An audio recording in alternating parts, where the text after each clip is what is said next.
খুঁটি পুজোর মধ্য দিয়ে শুভ সূচনা হলো হৃদয়পুর আনন্দবাগান আম্বেদকর স্পোর্টিং ক্লাবের শ্যামা পুজোর। তাদের পুজোটি এবছর ৪৩তম বর্ষে পা দিতে চলেছে।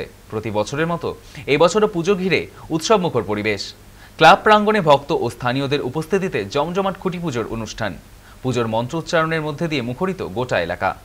এবারের থিম থাকছে অভিনবত্বের ছোঁয়া। মণ্ডপসজ্জা থেকে আলোকসজ্জা, প্রতিমা থেকে শিল্পকলা, সর্বত্রই থাকবে সৃজনশীলতার অনন্য প্রকাশ।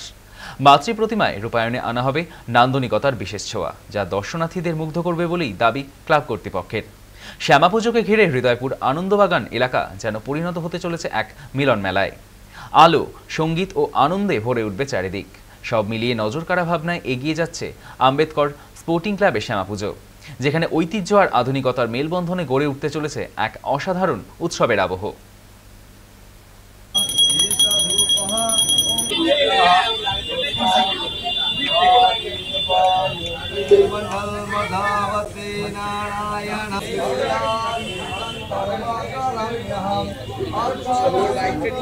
আমাদের এই বছরের পুজোয় ৪৩তম বর্ষ। এবারের থিম তো প্রত্যেক বছরই আমরা করি, প্রত্যেক বছর থিমের পুজোই আমরা করি এবং থিমটা আমরা প্রত্যেক বছর চেষ্টা করি আমাদের মানুষের যারা দর্শনার্থী তাদের নজর কাড়ার জন্য। তো এবছরও নজর কাড়া থিম হচ্ছে, কিন্তু তার থেকে বড় জিনিস যেটা হচ্ছে এবার আমাদের মাতৃ প্রতিমার উপরে বেশি করে আকর্ষণ করা হচ্ছে।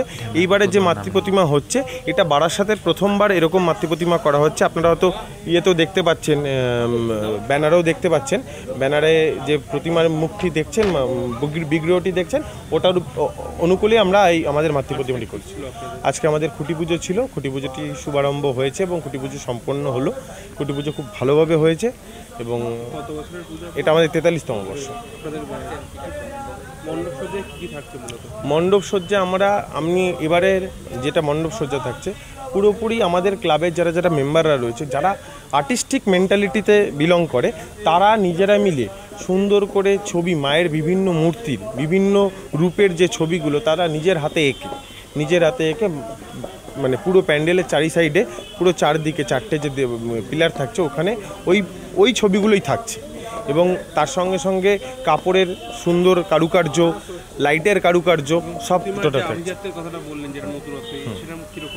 পুরো মায়ের বিগ্রহ পুরো কালো এবং ওটাতেই পুজো হবে। আমাদের কোনো আলাদা ছোট প্রতিমা নিয়ে সেটাতে পুজো হবে না, আমাদের মায়ের বড় বিগ্রহতেই পুজোটা হবে।